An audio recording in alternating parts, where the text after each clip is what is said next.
Hello everyone, welcome back. Channel को subscribe करें, video को लाइक एंड शेयर करें। ज़्यादा बोर ना करते हुए चलिए आगे की कहानी पे नज़र डालते हैं।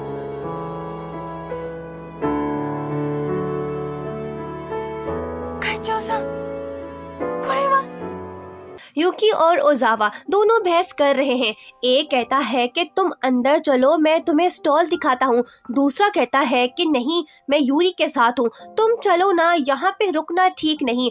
नहीं, मैं यूरी के साथ हूँ। यूकी ओजावा को पुश करके पीछे करता है। वो यूरी से कहता है कि आज मैं प्ले परफॉर्म करने वाला हूँ, मेरा शो 2 बजे है। मैंने तुम्हारे लिए आगे वाली सीट रखी है, क्या तुम आ रही हो मेरा प्ले देखने? यूरी उसे कहती है कि क्यों नहीं, मैं ऑलरेडी तुमसे प्रॉमिस कर चुकी हूँ, मैं ज़रूर आऊँगी। ये सुन के यूकी खुश होता है, पर ओजावा ज़रा भी खुश दिखाई नहीं दे रहा है। यूकी उसे कहता है कि मैंने पहले भी तुमसे कहा था कि मैं आखिर तक फाइट करूँगा, मैं हार नहीं मानूंगा। यूकी तो वहाँ से चला जाता है, लेकिन उसकी बात ओजावा को परेशान करती है क्योंकि वो यूरी के करीब आने की कोशिश कर रहा है। उसके बाद सभी बिजी हो जाते हैं स्कूल फेस्टिवल में। यूरी ने अपने हाथ में रिमाइंडर लिख रखा है। वो उसे देख के सोचती है कि प्ले को स्टार्ट होने में 30 मिनट रह गए हैं। ओजावा सब कुछ नोट कर रहा है। दूसरी तरफ यूकी मसरूफ है, वो अपनी लाइंस को याद कर रहा है। चमची उसे कहती है कि बॉस, थोड़ा इमोशन और फीलिंग्स लाओ ताकि यूरी तुम्हारे प्यार को जान पाए। उसके बाद यूरी को मालूम होता है कि स्लीपिंग ब्यूटी प्ले को स्टार्ट होने में कुछ ही टाइम बच गया है। वो सोचती है कि मुझे जल्द से जल्द वहां पहुंचना चाहिए, पर जब वो जा रही होती है तो तभी वो एक छोटे से लड़के को देखती है जो रो रहा होता है। यूरी उससे पूछती है कि क्यों रो रहे हो। वो बच्चा उसे बताता है कि मेरी मॉम पता नहीं कहाँ चली गई। ये सुन के यूरी उसे अपने साथ ले जाती है ताकि वो उसकी मॉम को तलाश करे। दूसरी तरफ प्ले स्टार्ट होने वाला है। जासूस चमची को बताते हैं कि यूरी अभी तक नहीं आई है। वहीं मौजूद यूकी उसके इंतजार में है। वो बाहर देखता है पर यूरी उसे दिखाई नहीं देती, जिसके बाद वो दुखी होता है। दूसरी तरफ यूरी उस बच्चे की मॉम को ढूंढ रही है। जब ओजावा उसे देखता है तो कहता है कि यूरी, मैं इसकी मॉम को तलाश करता हूँ, तुम जाके यूकी का प्ले देखो क्योंकि तुमने प्रॉमिस किया है। यहाँ हम फील करते हैं कि ओजावा वाकई दिल का अच्छा है। यूरी उसे थैंक्स बोलती है और वहाँ से निकल पड़ती है।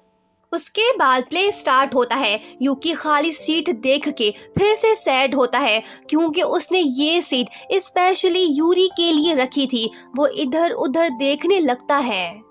जब वो थिएटर पहुंचती है तो यूकी की असिस्टेंट उसे कहती है कि मैडम, हम आपका ही वेट कर रहे थे, हमारे साथ आइए। यूरी आके सीट पे बैठ जाती है, पर जब यूकी की नज़र उस पे पड़ती है तो वो फिर से नर्वस हो जाता है। वो अपनी लाइंस तक भूल जाता है।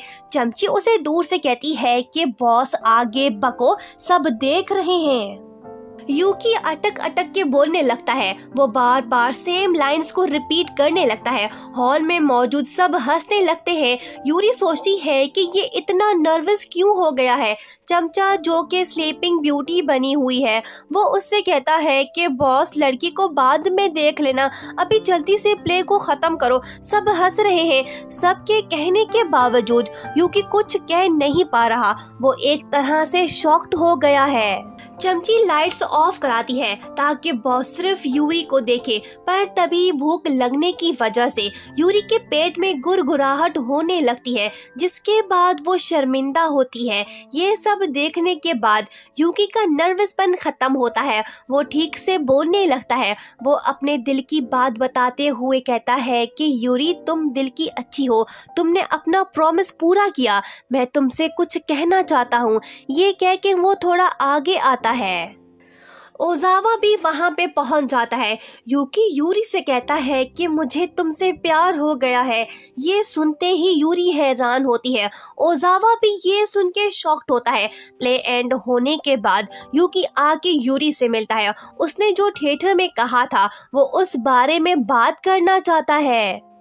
यूरी उसे कहती है कि मेरा दिल अभी तक जोर जोर से धड़क रहा है, ये मेरे साथ फर्स्ट टाइम हो रहा है, मैंने कभी ऐसा फील नहीं किया। यूकी ये सब सुन के खुश होता है क्योंकि उसे लग रहा है कि यूरी ने उसकी फीलिंग्स को एक्सेप्ट किया है। यूरी थोड़ा पास आती है और हंसते हुए यूकी से कहती है कि तुमने बहुत अच्छी एक्टिंग की, तुम्हारा कोई जवाब नहीं। खिलौना जान कर तुम तो मेरा दिल तोड़ जाते हो। ये सुन के यूकी का दिल टूट जाता है, पर जब उसकी नजर यूरी के हाथ पे लिखे रिमाइंडर पे पड़ता है तो उसका दुख थोड़ा कम होता है। यूरी वहां से चली जाती है। यूकी मायूस हो के बैठ जाता है। दोनों असिस्टेंट उसे कहते हैं कि बॉस ये तो शुरुआत है, दिल को हल्का मत करे, अभी भी मौका है। स्कूल में स्टूडेंट्स यूकी के लव कन्फेशन के बारे में बात करने लगते हैं। वो बातें सुन के ओजावा दुखी होता है, पर उसके लिए आज एक मौका है अपने दिल की बात कहने का नाइट फेस्टिवल के दौरान। दूसरी तरफ यूरी थोड़ी सैड है क्योंकि वो कुकीज को सेल नहीं कर पा रही है। वो सोचती है कि आज ओजावा दुखी क्यों लग रहा है। स्कूल में एक लड़की की एंट्री होती है, वो ओजावा को ढूंढ रही है, वो उससे मिलना चाहती है। कौन है ये लड़की, आगे देखते हैं। यूरी कुकीज को सेल करने की कोशिश करती है पर कोई भी उससे वो नहीं ले रहा, जिसके बाद वो खुद से कहती है कि मुझे गिव अप नहीं करना चाहिए, इससे ओजावा और भी दुखी होगा। ओजावा और यूरी कोशिश जारी रखते हैं, तभी वहीं पे यूकी आता है। यूरी उसके पास जाती है और उससे कहती है कि क्या तुम ट्राई करना चाहोगे, ये हमने ओजावा से इंस्पायर होके बनाया है। यूकी ये बात सुन के सैड फील करता है। वो यूरी से कहता है कि थैंक यू क्योंकि तुमने आके मेरा प्ले देखा। वो कहती है कि वो तो ऑसम था, मुझे देख के खुशी हुई।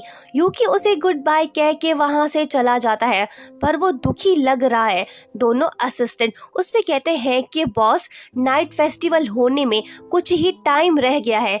ये सुन के वो कहता है कि मैं इन सब बातों में बिलीव नहीं करता। दूसरी तरफ यूरी ओजावा से कहती है कि यूकी ने तो आज जबरदस्त एक्टिंग की है, वो तो वाकई में प्रिंस लग रहा था। ओजावा उससे कहता है कि मैं ये सब नहीं सुन सकता हूँ, मैं जा रहा हूँ। उसके बाद ड्रामे में बहुत कुछ होता है।